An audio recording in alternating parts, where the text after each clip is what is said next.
쓸모아. 한반도 연안을 벗어나지 못했던 한국 해군이 일본을 건너뛰고 태평양까지 진출한다.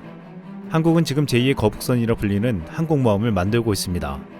그동안 수건사업이었던 항공모함이 만들어지면 한국의 해군은 한반도를 넘어 태평양과 전세계 바다를 향해 진출하는 강력한 힘을 지닐 것으로 전망되고 있습니다. 국방부는 지난해 2024년까지 5년간 291조 원을 투입해 다목적 대형 수송함 건조, 이지스 구축함과 3,000톤급 잠수함, 한국형 구축함 K2 전차와 차륜형 장갑차, 230mm 다연장 로켓 등을 도입하겠다고 밝혔습니다.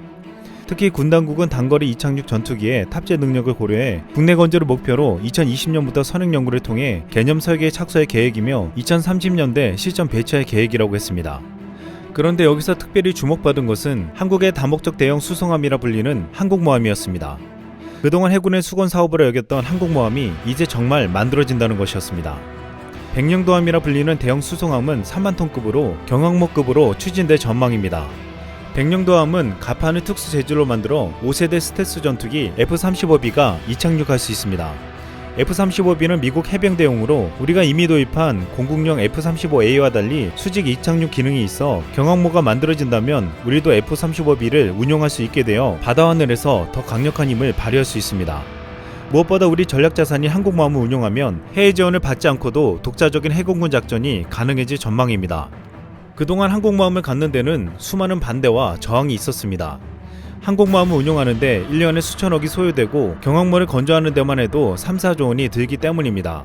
반대하는 이들은 한반도처럼 좁은 바다에서 굳이 이런 거액을 쏟아부어가며 항모를 만들고 유지하냐고 반대했습니다.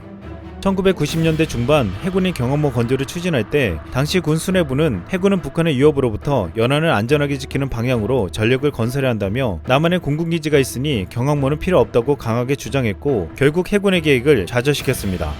하지만 이후 상황이 달라졌습니다. 우리 군의 모든 전략이 북한에 집중되어 있는 사이 중국과 일본이 해군력을 엄청나게 증강시켜 나간 것입니다. 중국이 항공모함 랴오닝호와 산둥호를 추격시키고 일본은 이즈모급 헬기항모 2척을 F-35B 운용을 위해 개조하기로 결정했습니다. 우리가 주춤한 사이 중국과 일본은 해군력을 증강시켜 나간 것입니다. 중국은 강대국으로 부상하면서 항모와 구축함을 급격히 늘려가며 아시아 태평양 지역에서 팽창 정책을 쓰고 있습니다. 아직 이를 견제하는 미국의 상대가 되지 않는다고 하지만 아시다시피 최근 미국의 움직임이 심상치 않습니다. 트럼프 대통령은 더 이상 세계의 경찰 역할을 하지 않겠다고 했습니다. 최근 트럼프 대통령은 독일에 주둔 중인 미국 9,500여 명의 감축을 지시했습니다. 이에 따라 독일에 주둔 미군 규모는 34,500명에서 25,000명으로 줄어들 전망입니다. 전문가들은 트럼프 대통령 취임 이후 미국과 독일 간 긴장이 고조되었고 군사비 지출을 두고 양국이 마찰을 빚은 점이 철수 이유라고 분석하고 있습니다. 가장 중요한 이유는 트럼프는 독일에게 지난해 GDP 대비 2% 이상 인상해야 한다고 주장했으나 지난해 1.36%를 냈던 독일은 2031년에서야 2%를 주겠다고 했기 때문입니다. 워싱턴 포스트 등 외신은 이번 조치로 미국과 방위비 분담금을 놓고 갈등 중인 다른 동맹국들과의 관계가 악화될 수 있다는 분석을 내놨습니다. 여기에는 한국도 직격탄을 맞을 수 있다고 보고 있습니다. 지난해부터 이어온 한미 방위비 협상이 최근 교책 상태에 빠져 있습니다. 한국은 크게 양보해서 13% 인상을 제시했지만 미국은 이를 거절하며 50% 인상 규모인 13억 달러를 요구하고 있습니다. 만약 끝까지 합의가 되지 않는다면 독일에서 보았듯이 주한미군 감축을 피할 수 없을 거라는 전망이 나오고 있습니다. 주일본 대사를 지낸 이수훈 경남대 교수는 주한미군 감축은 머지않아 불가피한 현실이 될 것이라고 밝히며 트럼프가 재선이 되든 민주당 후보가 되든 주한미군 감축은 현실이 될 가능성이 크다고 말했습니다.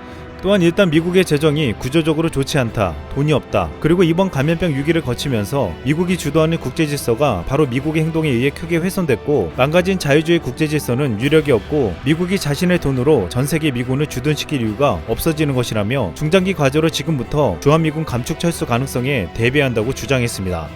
만약 미군이 주한미군을 감축하거나 철수한다면 당장 문제가 되는 것은 한반도 인근에 배치된 미국의 해군 전력입니다. 그동안 태평양이 안정된 정세를 유지해온 것은 중국의 팽창 정책을 억제해온 미 해군 7함대 덕분이었습니다. 미 7함대는 세계 최강의 전력을 가지고 있어 중국이 대만을 직접적으로 건드리지 못하는 가장 큰 이유라고 보고 있습니다. 미 7함대의 관할 지역은 한반도, 일본, 러시아, 대만 등 남아시아로부터 동남아 동북아까지 가장 강력한 나라들이 모여있는 곳이었습니다. 그동안 칠함대는 말라카 해협 서쪽 인도양에 이르는 해상 교통로를 지켜왔지만 미 해군이 경찰 역할에서 손을 뗀다면 우리나라의 대항함대로 중동에서 제주도에 이르는 해상 교통로를 보호해야 하는 상황입니다. 미국이 주한미군뿐만 아니라 전력을 감축할 수 있기에 우리로서는 바다에서도 미군의 부재를 대비하지 않을 수 없게 된 것입니다.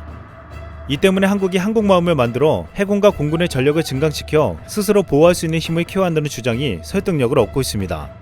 중국뿐만 아니라 우리에게 더 위협적인 것은 일본입니다.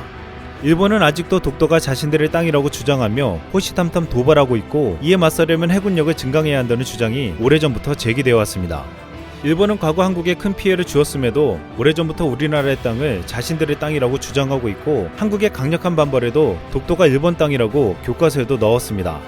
심지어 한 일본 우익 정치인은 전쟁을 해서라도 독도를 뺏어야 한다는 망언을 하기도 했습니다.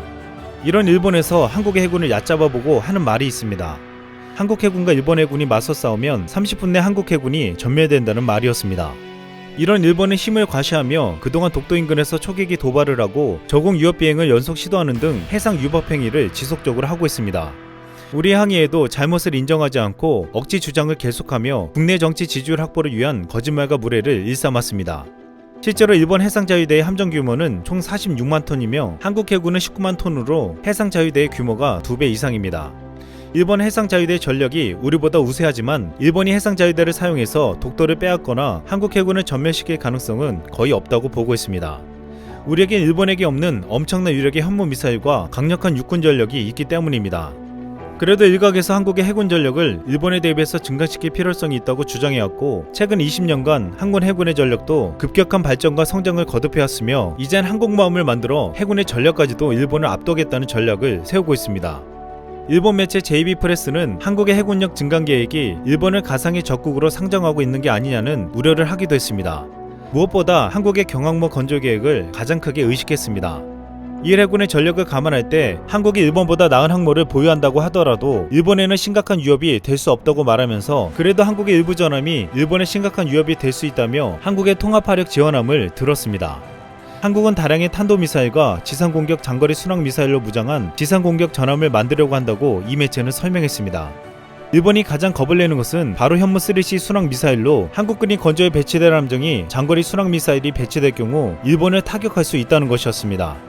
현무 3C는 최대 사거리가 1500km로 해군용으로 개조해 이지스함과 구축함, 통합화력 지원함에 배치할 경우 일본에는 상당한 위협이 될 것으로 보이고 있습니다. 결국 한국이 항공모함에 F-35B를 싣고 현무미사일을 장착한 함대를 함께 운용한다면 어느 나라도 쉽게 무시할 수 없는 가공할 만한 힘을 발휘한다는 것입니다. 여기에 빠질 수 없는 것이 10년 전부터 준비해온 한국형 차기 구축함 KDD-X입니다. KDD-X는 해군이 현재 운용 중인 세종대왕급 이지스함보다 작은 6,000톤급으로 6척이 건조돼 2020년대 중반 이후 전력화될 예정입니다.